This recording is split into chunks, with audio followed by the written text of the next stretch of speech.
Roads to reach में आपका बहुत बहुत स्वागत है। सभी को नमस्ते। हम लोग हैं इंदिरा गांधी राष्ट्रीय मानव संग्रहालय में। यहाँ पर 25 से 30 हज़ार वर्ष पुराने 32 रॉक शेल्टर्स हैं जो आप देखेंगे। मैं अभी उसी एक शेल्टर के ऊपर हूँ। नीचे वो रास्ता गया हुआ है, ये आप देखिए। ये 200 एकड़ में फैला हुआ भारत का सबसे बड़ा और एशिया का सबसे बड़ा संग्रहालय है। मेरे दोस्त रमेश आपको दिखाने की कोशिश करेंगे, आप देखिए। और यहाँ पर अलग अलग दीर्घाएँ हैं, ओपन एग्जीबिशंस भी है और इंडोर एग्जीबिशन भी है। जो आप उस तरफ देख रहे हैं वो इंडोर एग्जीबिशन है। कम से कम 10 से 12 हज़ार स्क्वायर फीट में वो इंडोर एग्जीबिशन है, वो भी हम आपको दिखाने की कोशिश करेंगे। और ये सब आप देखेंगे रोड्स टू रीच के इस जर्नी में, इस प्रोग्राम में। यहाँ 32 शेल्टर्स हैं, बट कुछ शेल्टर्स में जाने की परमिशन लेनी पड़ती है। तो सिर्फ एक ये शेल्टर अभी ओपन है, जिसको ओपन रखा गया है। तो आप जब आएंगे तो इस शेल्टर्स में आप उस आर्ट के हेरिटेज को आप देख सकते हैं। बट इंदिरा गांधी राष्ट्रीय मानव संग्रहालय ने उन्हें एक प्रतीकात्मक रूप में दिखाने की कोशिश करी है, उनके डिस्प्ले वहाँ लगाए गए। तो आइए चलिए देखते हैं और क्या कुछ है संग्रहालय के अंदर।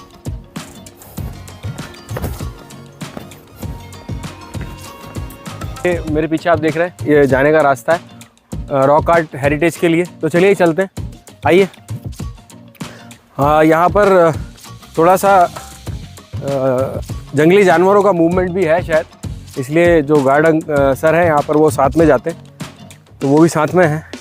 तो आप भी आएँ तो पहले यहाँ पर किसी से मिल लें, पूछ लें, उसके बाद ही आगे जाएं। इस तरफ हमें जाना है। तो यहाँ पर 25 से 30 हज़ार वर्ष पुराने रॉक शेल्टर्स हैं और 32 रॉक शेल्टर्स हैं यहाँ पर इंदिरा गांधी राष्ट्रीय मानव संग्रहालय में। तो वो आप देखेंगे रोड्स टू रीच में, हम आपको दिखाने की कोशिश करेंगे।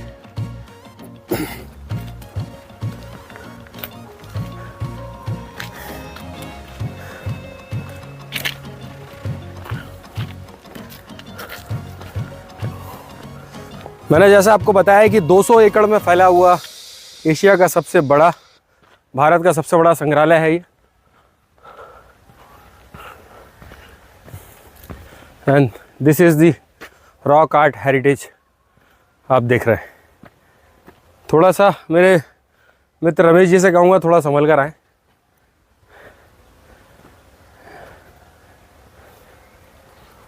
ये देखिए आप,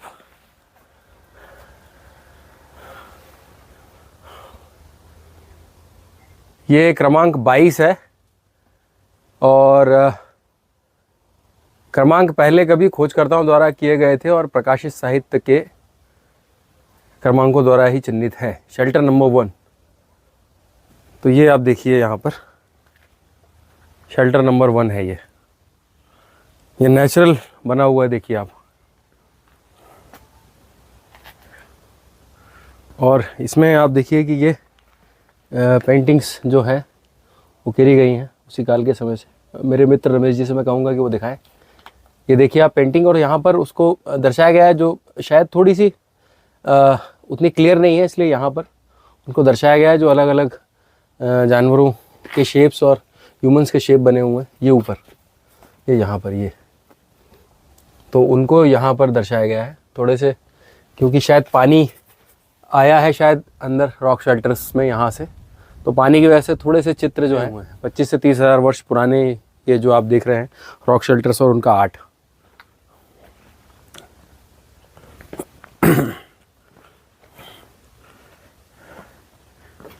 ये आप देखेंगे दूसरा यहाँ पर बने हुए हैं।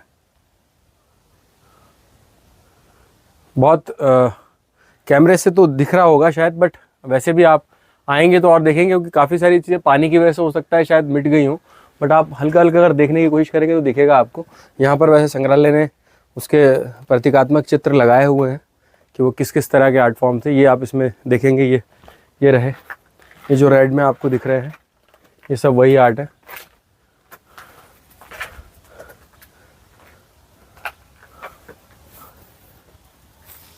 थर्टी 32 सबसे पुराने आर्ट शेल्टर्स हैं ये जो आप देख रहे हैं।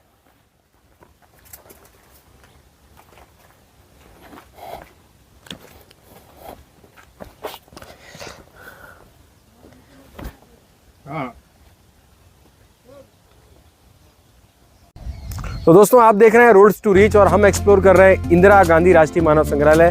जो है भोपाल में, जैसा मैंने आपको बताया। जो मुख्य एंट्रेंस था और वो जो गेट मैंने आपको दिखाया जो हमारे पीछे था, हिमाचल के कांगड़ा के कलाकारों द्वारा वो बनाया हुआ था। उसी तरह अंदर आप आएंगे तो ये दूसरा गेट है जो हमारे मणिपुर के कलाकारों द्वारा बनाया हुआ है, जो मेरे पीछे आप देख रहे हैं। आप जब भी मणिपुर जाएंगे तो आप इस तरह के स्ट्रक्चर्स और बड़ा ह्यूज गेट देखेंगे और बहुत ही सुंदर गेट आप देखिए। इस तरह के घरों के स्ट्रक्चर्स भी वहाँ होते हैं और बहुत ही खूबसूरती से यहाँ दर्शाया गया है इस गेट को। और इसी तरह भारत की अलग अलग संस्कृतियाँ और उनके जो आर्ट फॉर्म है वो यहाँ पर दर्शाए गए हैं और वो आपको देखने को मिलेंगे। तो चलिए अब चलते हैं ऊपर और दिखाते हैं आपको और क्या कुछ है इस संग्रहालय के अंदर। चलिए।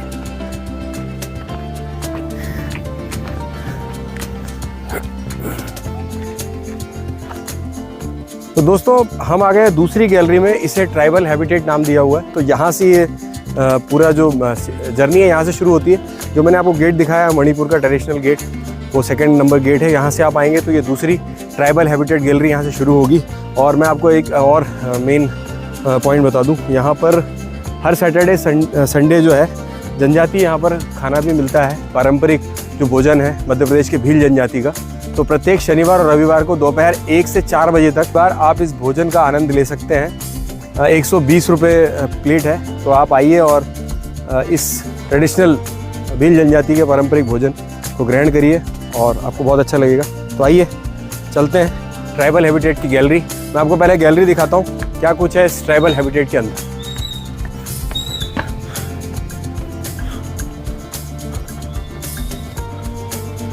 हमारे लेफ्ट साइड में तो ऑफिस है इधर पे, और ये राइट साइड में आप जब मतलब में ये लेफ्ट में गैलरी है।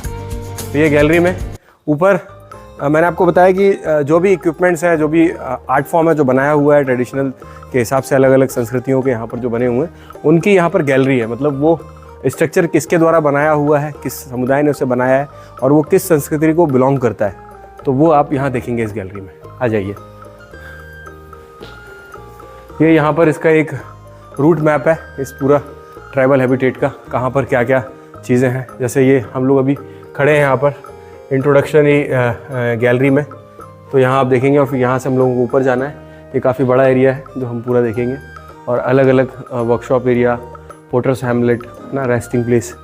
तो इस तरह से यहाँ पर ये मैप है। ये अलग अलग जो घर के अंदर जो ट्रेडिशन है, वारली महाराष्ट्र का ये आप देखेंगे जो आर्ट है।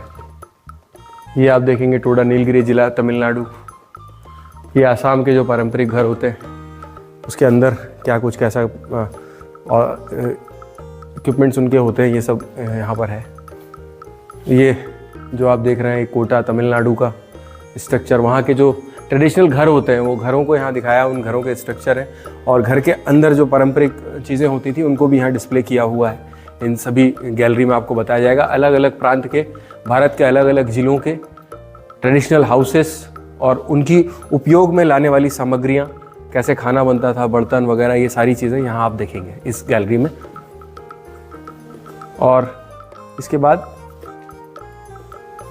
यहाँ पर पारंपरिक नृत्य भी हैं। ये पूरी वॉल में आप देखेंगे कि जो भी अंदर हैबिटेट में ऊपर हम जो अभी चलेंगे, जो ऊपर घर बने हुए हैं उनका यहाँ पर ब्रीफ दिया हुआ है, एक डिस्क्रिप्टिव चीज़ें हैं। जैसे राजवाड़ सरगुजा छत्तीसगढ़ का आप देखेंगे कि घरों के बाहर किस तरीके से वो आर्ट करते थे, पेंटिंग्स आप देखेंगे उनकी और उनके उपयोग में लाने वाली जो चीज़ें थी। और ये एक सेकंड पोर्शन और है, यहाँ भी गैलरी है। ये देखिए आप पारंपरिक नृत्य जो करते हैं ये आप देख रहे हैं। और इंदिरा गांधी राष्ट्रीय मानव संग्रहालय में समय समय पर इस तरह के नृत्य और एक बहुत बड़ा फेस्टिवल भी इंदिरा गांधी राष्ट्रीय मानव संग्रहालय ऑर्गेनाइज करता है, जहाँ पर पूरे भारत के लोक कला संस्कृति के जो आर्ट फॉर्म्स हैं वो लोग यहाँ आते हैं। देखिए आप ये जो पिक्चर आप देख रहे हैं ये नागालैंड का है, हमारे फेंग जिला चाखेसांग नागा। ये आप देखिए एक मणिपुर का। तो ये आप ये पूरा जो ट्रेडिशनल हाउस है ये यहाँ दिखाया हुआ है। ये एक ट्रेडिशनल हाउस है, उसके अंदर के जो इक्विपमेंट जो भी सामग्री है वो यूज़ करते थे। ये एक घर है आप जो देख रहे हैं, त्रिपुरा में किस तरीके से होता था, बांस के नीचे पहले बेस बनाते थे और उसके ऊपर स्ट्रक्चर्स को खड़ा किया जाता था। ये आप देखिए अरुणाचल प्रदेश का आप देखेंगे।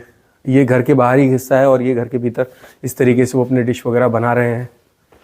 तो यहाँ पर एक पूरा ट्राइबल हैबिटेट दिखाया हुआ है कि अलग अलग भारत की अलग अलग परंपरा, संस्कृति और उनके रहन सहन को यहाँ डिस्प्ले किया गया है। ये आप बस्तर जिला छत्तीसगढ़ का दशहरा रथ, ये आप देखेंगे, ये भी मैं आपको दिखाऊंगा। वहाँ पर है ये काफ़ी बड़ा रथ, जिसको 30 फुट के करीब ये रथ है। ये बस्तर देसी छत्तीसगढ़, मुरिया बस्तर जिला छत्तीसगढ़, ये उनके जो घर हैं अंदर के सारी चीज़ें यहाँ पे जो अंदर वो यूज़ करते हैं सामग्रियाँ। ये हमारे नागालैंड का आप देखेंगे एक मानचित्र यहाँ भी है घर का। और ये जनजाति भी, कौन कौन सी जनजाति कैसे उसमें करती रहती है, ये सब इसमें यहाँ मेंशन है। ये मिज़ोरम, हमारे मिज़ोरम का आप देखेंगे एक जो घर है, जालबुक युवागृह जनजाति मिज़ो जो जनजाति है उनका है ये। और यहाँ पर मैप भी दर्शाया हुआ है, मैप के किस किस जिले प्रांत में हमारे भारत में कहाँ कहाँ पर ये जगह है, यहाँ पर आप ये देख सकते हैं। और उनको यहाँ एक्चुअली दिखाया हुआ है और वहीं के आर्टिस्टों ने यहाँ पर ये बनाया है, ये सबसे बड़ी बात है। ये नॉर्थ सिक्किम का आप देखेंगे मंगन क्षेत्र में। तो ये अभी जो आप देख रहे हैं ये गैलरी में सब चित्र के फ़ोटोज़ के माध्यम से आपको बताया है। और इसको फिज़िकली भी आप देखेंगे, जो हम अंदर अभी ऊपर चल रहे हैं, ये ऊपर पूरे बने हुए हैं, तो हम वहाँ भी आपको ले चलें और वहाँ आपको दिखाएंगे। आइए, ये मुक्ताकाश प्रदर्शनी मतलब परिचयात्मक दीर्घा, यहाँ पर परिचय दे दिया गया है कि ऊपर क्या क्या है। अब यहाँ से आपको ऊपर जाना है और आप वो सब चीज़ें देखेंगे जो इस गैलरी में दिखाई हुई हैं। तो यहाँ से आपको चलना है इस तरफ। और ये सबसे पहले आप जो बड़ा प्रवेश द्वार देख रहे हैं, इसको बोलते हैं मोरुंग, आओ नागा राज्य नागालैंड युवागृह सह ग्राम द्वार, मोरुंग, इसको मोरुंग बोलते हैं। ये एक प्रवेश द्वार है, देखिए। और ये हमारे नागालैंड के आर्टिस्टों द्वारा बनाया हुआ है, एक पारंपरिक प्रवेश द्वार, बहुत ही खूबसूरत, बहुत ही सुंदर।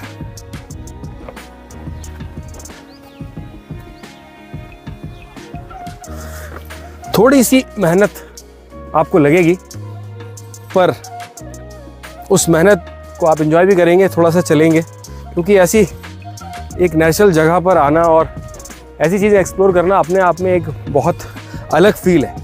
अब वो मैं शब्दों से आपको नहीं बता सकता, लेकिन आप आएंगे तो आपको भी लगेगा कि हाँ, हमने आज कहीं कोई टाइम ऐसा व्यतीत किया जो बहुत ही अच्छा था। ये देखिए आप, ये आप देखेंगे जिला बस्तर, नगरनार ग्राम देवी, छत्तीसगढ़।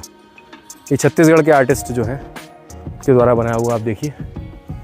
मैंने आपको बताया कि यहाँ पर ओपन एग्जीबिशंस भी हैं और इंडोर भी हैं, तो अभी हम एक्सप्लोर कर रहे हैं ओपन एग्जीबिशंस। और यहाँ से हमें आगे जाना है।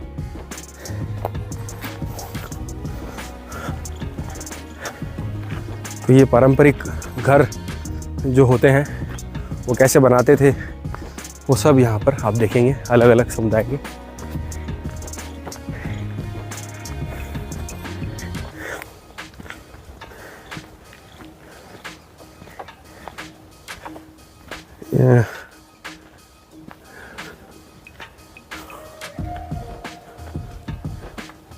ये एक पत्थर से बनी हुई बाउंड्री है, शायद कोई स्ट्रक्चर अधूरा रह गया पर बनाने की कोशिश थी। ये देखिए एक छोटा सा घर, पारंपरिक घर, वाह।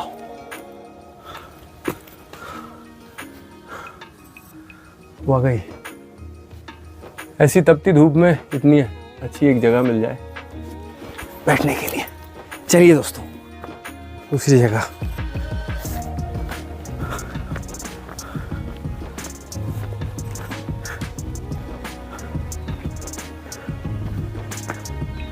आवास संकुल जनजाति टोंडा, नीलगिरी, तमिलनाडु। ये तमिलनाडु का देख रहे हैं आप, देखिए कितना सुंदर। और ये एक छोटा सा प्रवेश द्वार, ओ, ये एक छोटा सा प्रवेश द्वार है, आप देख रहे हैं। और इसके अंदर जाएंगे तो अंदर जो उपयोग करने वाली सामग्रियां हैं वो अंदर है। तो वो भी मैं हमारे मित्र रमेश जी से कहूँगा कि वो आपको दिखाए। रमेश जी हालांकि मेहनत बहुत कर रहे हैं, तो मैं उनसे कैमरा ले लेता हूँ और मैं आपको दिखाता हूँ। तो ये आप देखिए, ये पीढ़ा है बैठने का, जो पीढ़ा हम लोग, और ये टोपरी बोलते हैं, मतलब हम भी टोपरी बोलते हैं। और ये आप देखिए ये सामान रखने की जो जालियां हैं ये रखी हुई हैं, ये शायद पानी पीने का। और ये छोटा सा एक रैक है और बाकी पूरा मिट्टी का, और यहाँ काफ़ी ठंडा है। और ये पूरा अंदर बांस से, आप देखिए तो पूरा बांस से बना हुआ है, बांस और मिट्टी का उपयोग किया हुआ है। ये तमिलनाडु के कलाकारों द्वारा बनाया हुआ है। रमेश जी से मैं कहूँगा कि अब वो कैमरा ले लें। Thank you. अब चलते हैं दूसरे घर की तरफ, इसको लगा देते हैं। चलिए,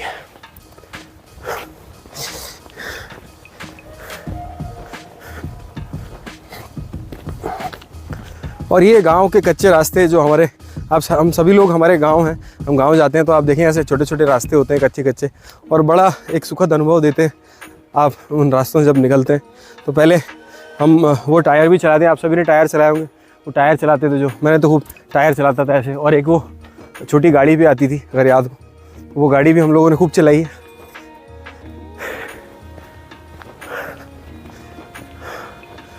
और ये आ गए हैं हम अब एक दूसरे ट्रेडिशनल घर पर। ये आवास संकुल आप देख रहे हैं, ये बोंडो कचरी कोकजार, ये आसाम का एक ट्रेडिशनल घर है। आसाम जनजातीय है, बोडो कचरी, गोलपारा, राज्य आसाम। ये देखिए आप, हमारे आसाम राज्य का एक ट्रेडिशनल हाउसेस।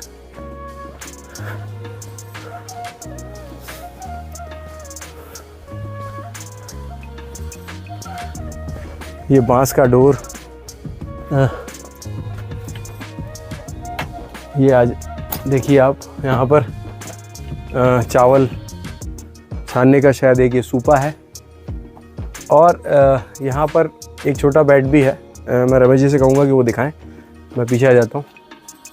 ये छोटा सा बेड टाइप है, और भी कुछ जो उपयोग करने में सामग्री है वो यहाँ पर है। ये यहाँ पर शायद धान रखने के एक वो जो आता है वो भी है यहाँ पर।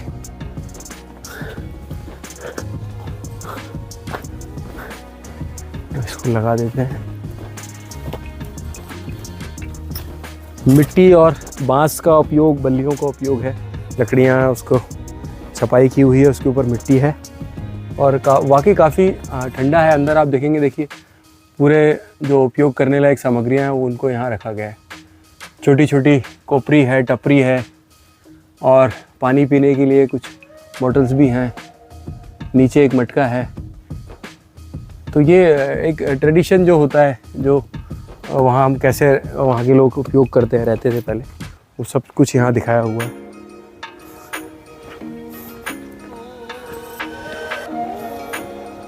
ये भी एक बहुत ही सुंदर सा है। हाँ, ये मेरे ख्याल से कुछ ऐसा सामान वगैरह रखने के लिए ये बनाते हैं आसाम में शायद। तो ये एक घर के बाहर रखने के लिए इसको बनाया हुआ है। बाकी ये घर है, और बड़े बड़े काफ़ी आपने देखा होगा कुछ वीडियोस में, ये इसे यहाँ डिस्प्ले किया हुआ है। इसका कुछ पर्टिकुलर नाम है, नाम मैं भूल रहा हूँ। उसे बारिश में शायद लगाते हैं, बारिश को अपने कवर करने के लिए। एक ये दूसरा घर आप देखेंगे, कोटा, तमिलनाडु, नीलगिरी। ओह, बहुत ही सुंदर। आप देखिए भूसे के ऊपर छत है, और एक अच्छा सा प्रवेश द्वार छोटा सा। इसको डेहरी बोलते हैं वैसे तो, डेहरी हम लोग भी डेहरी बोलते हैं। तो यहाँ बैठ के बड़ा आनंद आता है। बहुत ठंडी हवा अच्छी सी चल रही है, लाल मिट्टी से पोता हुआ है, और अंदर एक छोटी डेहरी और है। और ये एक दरवाज़ा छोटा आप देखेंगे, ये देखिए। और ये अंदर दो अलग अलग छोटे छोटे रूम हैं, और वही बांस और मिट्टी का प्रयोग। और यहाँ पर एक छोटी सी कढ़ाई नुमा कुछ सामान रखने के लिए बनाया हुआ है।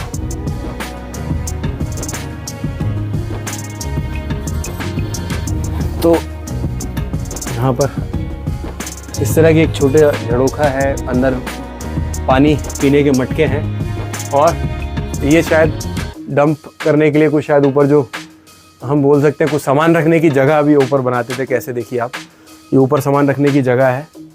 मैं कैमरा ले लेता हूँ रमेश जी से। ये देखिए ऊपर ये सामान रखने की जगह है, ये नीचे एक छोटा रूम है, इसको शायद किचन कह सकते हैं। और यहाँ पर एक छोटी सी बालकनी नुमा, गैलरी नुमा जगह है, यहाँ पर पानी के मटके वगैरह रखे हैं।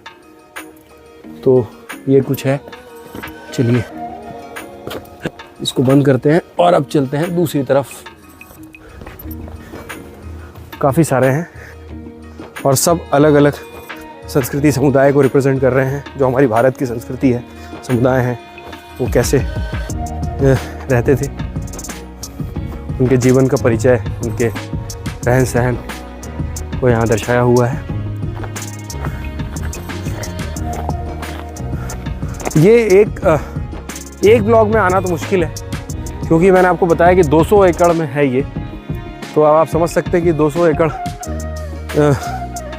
के इस इतने विशाल संस्कृति को एक साथ दिखा पाना तो मुश्किल है। ये देखिए आप, जाति सोवर गंजम। हम जा रहे हैं अभी श्री कालुकुलम जिला आंध्र प्रदेश के एग्जीबिशन में। ये बांस बोल रहा हूँ, सॉरी, वुडन के जो पल्ले हैं उनसे आपको आना है। और तो मुझे लगता है कि इसकी एक सीरीज़ आपको दिखानी होगी, लेकिन मैं कोशिश करूँगा कि जितना मैं कवर कर रहा हूँ उतना मैं आपको दिखा पाऊँ। और बहुत ही सुंदर जगह है ये। आप देखिए यहाँ पर आया है, जहाँ ये वाला आप देखिए,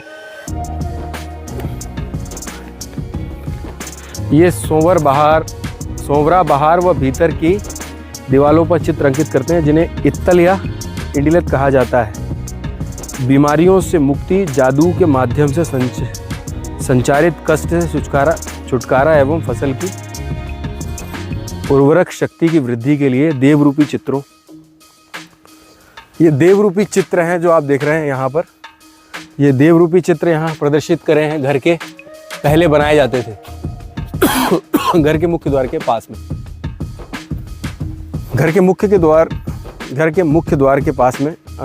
और मुझे लगता है ये छोटा जो रूम है, ये आप जो देख रहे हैं, ये शायद जानवरों के लिए होगा, क्योंकि ये छोटा जो है इसे टटिया बोलते हैं। वैसे तो गांव में आज भी बैरिकेड भी बोल सकते हैं, बांसों की यहाँ रख देते होंगे इसको।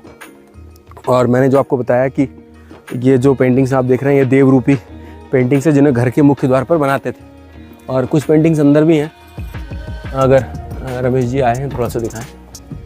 ये देखिए आप, ये कुछ चित्र जो अंदर आप देख रहे हैं, ये सब देवरूपी हैं। और ये एक साइन, गुड साइन के लिए ये आप देख रहे हैं पिसनी, जो छोटी पिसनी होती थी गांव में, जिससे पीसते थे सामान वगैरह। तो अब चलते हैं दूसरी तरफ।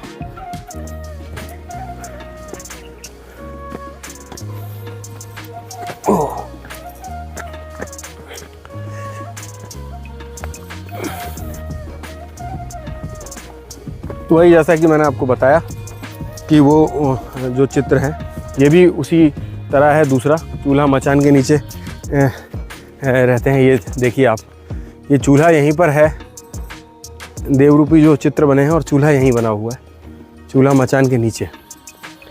ये गाड़ी छोटी,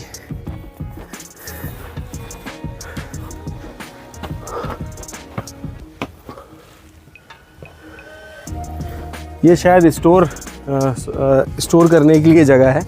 छोटा कुछ सामान शायद यहाँ स्टोर करते थे। ये इसके नीचे आप देखेंगे मेन ड्योरी है, इसके नीचे कुछ सामान स्टोर करने के लिए। और ये अंदर आप आएंगे तो अंदर आप देखेंगे उसी तरह की देव के चित्र और चूल्हे नीचे बने हुए हैं। और ऊपर मेरे ख्याल से ये अलग से सामान रखने की व्यवस्था, जो भी वो सामान यूज़ करते थे।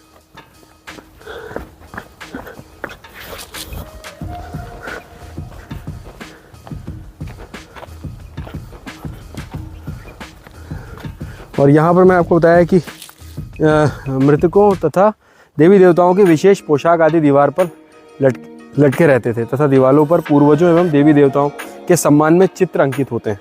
यहाँ पे डिस्प्ले में भी लिखा हुआ है। यहाँ पर आप जब आएंगे तो वहाँ पर उसका डिस्क्रिप्टिव, हर एक जो ट्रेडिशनल हाउस है वहाँ सब उसका लिखा हुआ है, तो आप उसे पढ़ सकते हैं। अब हम आ गए हैं जनसमूह कुटियाकंद। ये फूलबनी उड़ीसा का आप देखेंगे।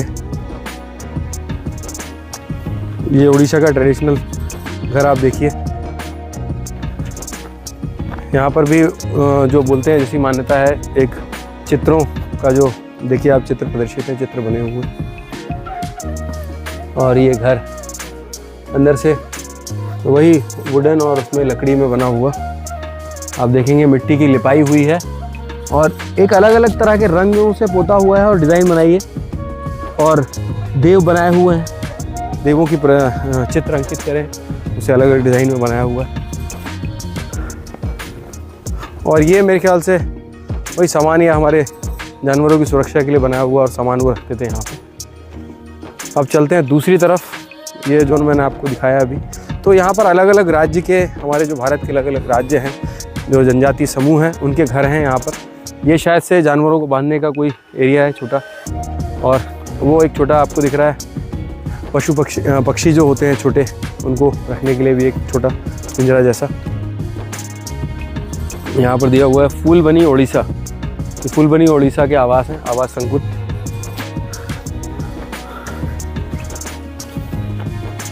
अब यहाँ से चलते हैं ऊपर।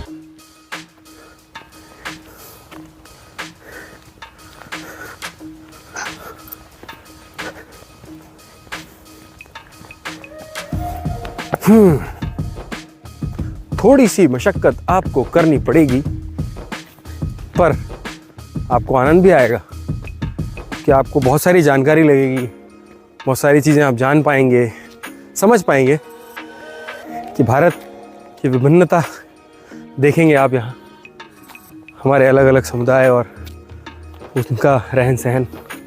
ये आप देखिए यहाँ पर देवता चौधरियों के प्रमुख देव मोंगर देव, ये यहाँ पर आप देखिए उनकी स्थापना और पूजा। ये काष्ठ की मूर्तियाँ हैं और ग्रामवासी इसको जो है प्रतिवर्ष शिवरात्रि के दिन पूरे ग्रामवासी नियत स्थल पर उसकी स्थापना और पूजा करते हैं। ये जो आप देख रहे हैं मोंगर देव, ये पूरी मूर्तियाँ वही हैं।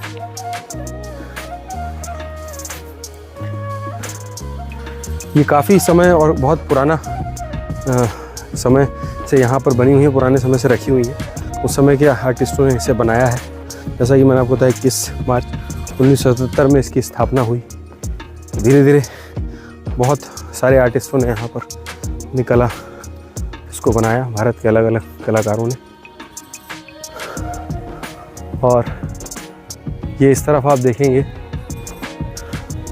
ये आवास संकुल है जनजाति अगरिया का, क्षेत्र बालाघाट मध्य प्रदेश, ट्राइब जो है बालाघाट की ट्राइब का है। ये आप देखिए एक सुंदर सी पेंटिंग दीवारों पर उकेरी गई है। पुरुष कुल्हाड़ी लेकर जा रहा है और कुछ जानवर हैं और एक महिला साथ में टोकरी लेकर चल रही है। ये भी आप देखिए पानी के शायद गैलन से और वो लेके चल रहा है, और वो वहाँ पर हल लेकर एक किसान जाता हुआ। और ये नक्काशीदार दरवाज़ा और उसके बाद अंदर जो आप देखेंगे यहाँ पर उनके उपयोग में लाने वाली सामग्रियाँ, ये खटिया, पलंग,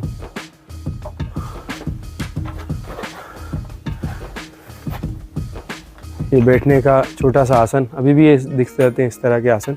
और ये छोटा जो आप देख रहे हैं ये एक पसैनी बोल सकते हैं इसको, इसके अंदर सामान रखा जाता था या कुछ चूल्हे नुमा। ये इसमें आप देखेंगे अंदर इसको, यहाँ पर आप देखेंगे कि ये यहाँ से खाली करते थे अनाज, इसमें सेव करके रखा जाता था। ये पुराना जो बोलते हैं, और यहाँ पे कुछ कपड़ा ठूस दिया जाता ताकि इसको प्रिजर्व करके रख सकें।